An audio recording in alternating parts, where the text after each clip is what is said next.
Bienvenue, suivez-moi avec un Poco M7 et aujourd'hui je vais vous montrer comment réinitialiser complètement cet appareil via le mode récupération.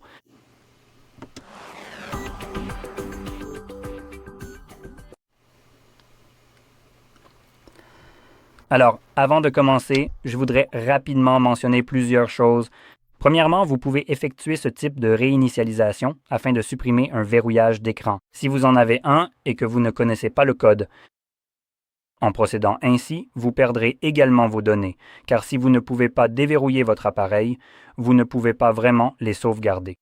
Mais si vous pouvez le déverrouiller, vous pouvez sauvegarder votre appareil, ce qui serait une autre chose importante à faire et sur laquelle je vais revenir un peu plus en détail dans un instant. Mais je tiens à mentionner encore une chose. Si vous envisagez de faire cette réinitialisation afin de supprimer un verrouillage d'écran et que cet appareil, en ce moment avant la réinitialisation, a un compte Google connecté et un verrouillage d'écran quelconque, et que vous effectuez cette réinitialisation, l'appareil sera alors verrouillé FRP, ce qui signifie qu'une fois la réinitialisation terminée, le téléphone, pendant que vous effectuez le processus de configuration, vous obligera d'abord à vous connecter à un réseau Wi-Fi. Et ensuite, une fois que c'est fait, il va vous obliger à vérifier le type de biométrie précédent qui était présent, soit le compte Google, soit le verrouillage d'écran. Et si vous ne pouvez pas en fournir un des deux, vous ne pourrez pas terminer la configuration. Donc, il vous suffit d'en fournir au moins un. C'est tout ce que vous avez à faire. Mais si vous ne pouvez pas, vous restez bloqué à l'étape de configuration et vous ne pourrez jamais la terminer. En réalité, il faut dire que généralement, les magasins GSM qui vendent des appareils d'occasion proposent souvent des services pour déverrouiller l'appareil et retirer cette protection contre une petite somme. Auparavant, cela pouvait se faire à la maison, gratuitement, sans aucun outil particulier. Mais Google a en quelque sorte corrigé toutes les failles de sécurité. Donc je ne connais plus vraiment de méthode pour faire cela à la maison sans rien, juste, vous savez, peut-être simplement avec un ordinateur comme je le faisais avant. À ce propos, pour sauvegarder votre appareil, il suffit d'aller dans les paramètres, puis de naviguer vers à propos du téléphone et sauvegarde et restauration. Et ici, nous avons plusieurs façons différentes de sauvegarder notre appareil, une proposée par Google et une autre par Xiaomi. En ce qui concerne le cloud, je ne recommande ni l'un ni l'autre. Google et Xiaomi, je pense, fonctionneront à peu près de la même manière pour sauvegarder votre appareil. Xiaomi pourrait être un peu meilleur pour sauvegarder vos applications, mais je ne l'ai jamais testé, donc je ne peux pas vraiment le garantir. Mais Google, en revanche, est absolument horrible. Donc, juste pour vous prévenir, Google sera la solution la plus simple à utiliser et la plus polyvalente. Parce que vous pouvez restaurer ces données sur n'importe quel autre appareil simplement en vous connectant à votre compte Google, mais c'est limité en ce qui concerne ce qui est réellement téléchargé ou sauvegardé. Par exemple, il sauvegardera sans problème des choses comme vos messages, journaux d'appel, contacts, photos, mais seulement jusqu'à 15 gigaoctets, car c'est la capacité de stockage cloud pour vos Google Photos, n'est-ce pas? Donc tout ce qui dépasse cette limite sera laissé de côté et vous devrez le faire vous-même. Les applications en réalité ne sont pas sauvegardées. La sauvegarde se contente de laisser une note, comme un petit post-it, indiquant qu'il faut télécharger ces applications qui étaient sur cet appareil. Lorsque vous effectuez la sauvegarde, il faudra les retélécharger depuis le Play Store. Maintenant, si une application ne provient pas du Play Store, l'approche de Google, c'est « ce n'est pas notre cirque, ce ne sont pas nos singes ».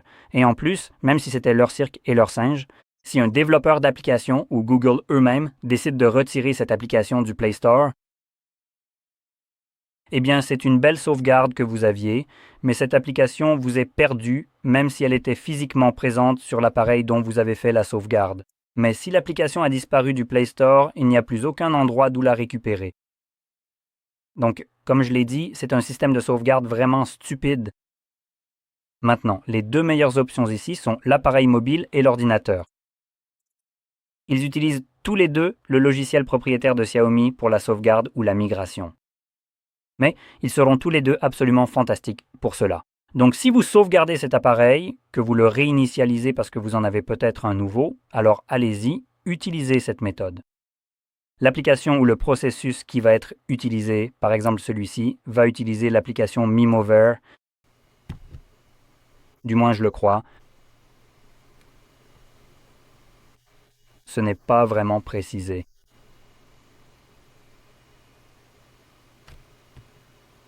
Ou peut-être pas. Copiez la sauvegarde sur votre ordinateur pour éviter de perdre un... Ou alors, cela crée simplement un fichier, je pense, sur votre appareil. D'accord, donc c'est un peu différent. Donc, vous pouvez le faire de cette façon ou via l'ordinateur. Les deux vont essentiellement créer une sauvegarde. Maintenant, je n'ai jamais testé ces méthodes moi-même, donc je ne sais pas si elles ne vous limiteront pas uniquement aux appareils Xiaomi, n'est-ce pas, pour restaurer ces données.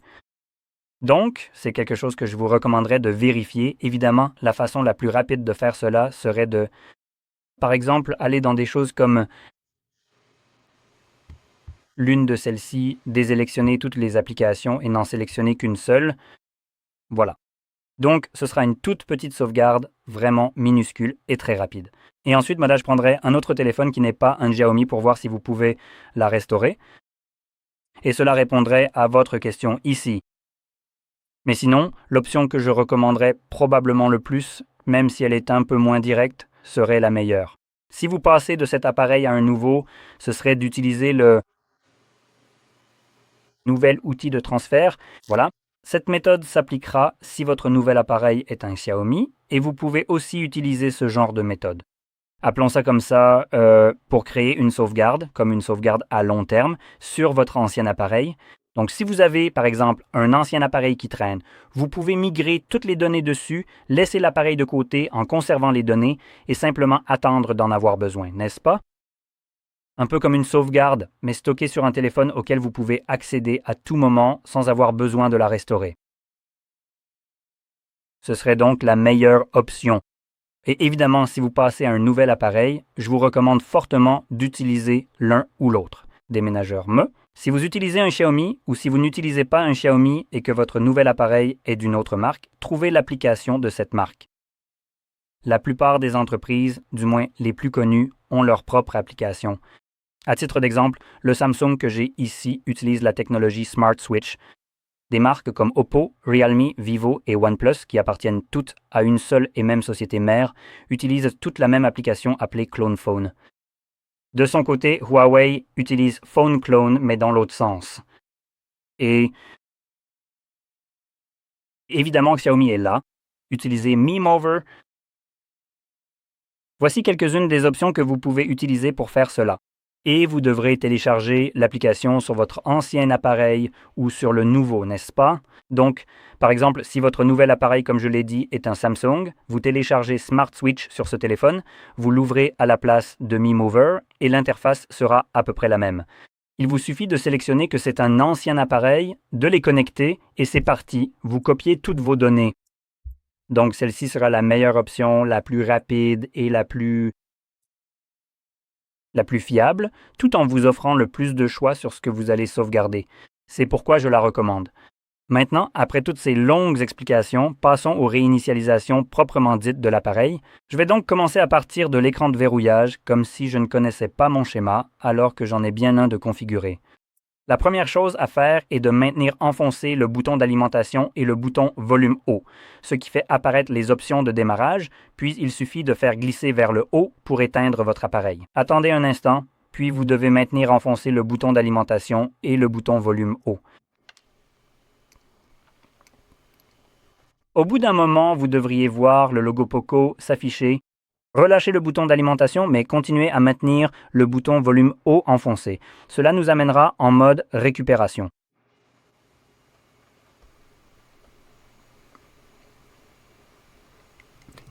Une fois que vous voyez cet écran, vous pouvez relâcher le bouton volume haut.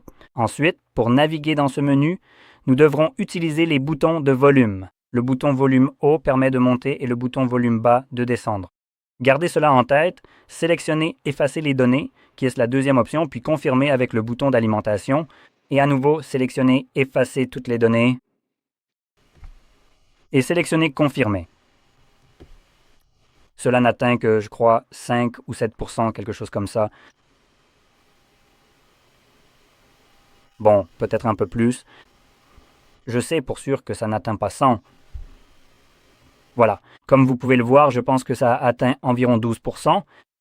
et c'est maintenant terminé. Donc, nous allons cliquer sur confirmer le retour au menu principal.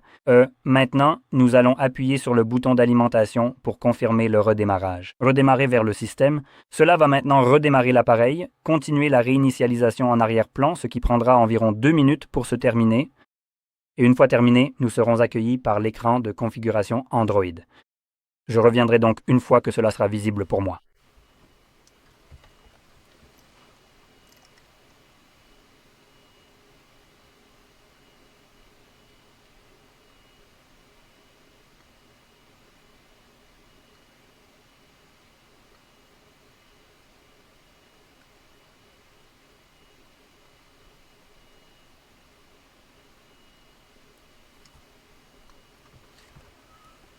Merci.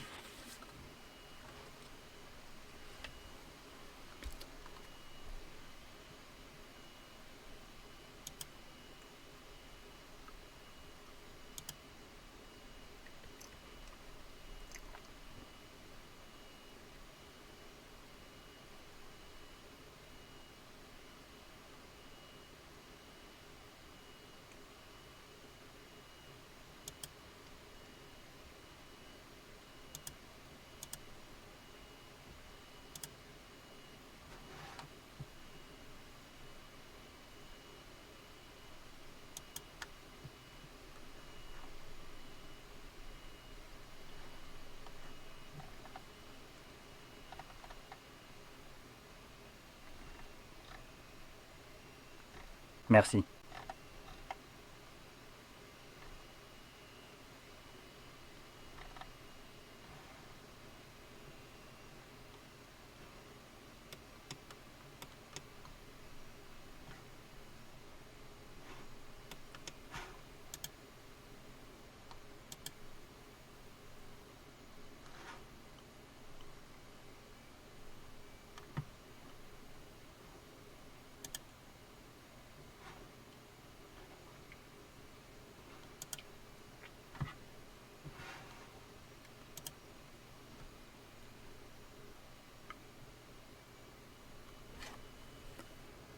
Et comme vous pouvez le voir, le processus est maintenant terminé et vous pouvez configurer votre appareil comme vous le souhaitez.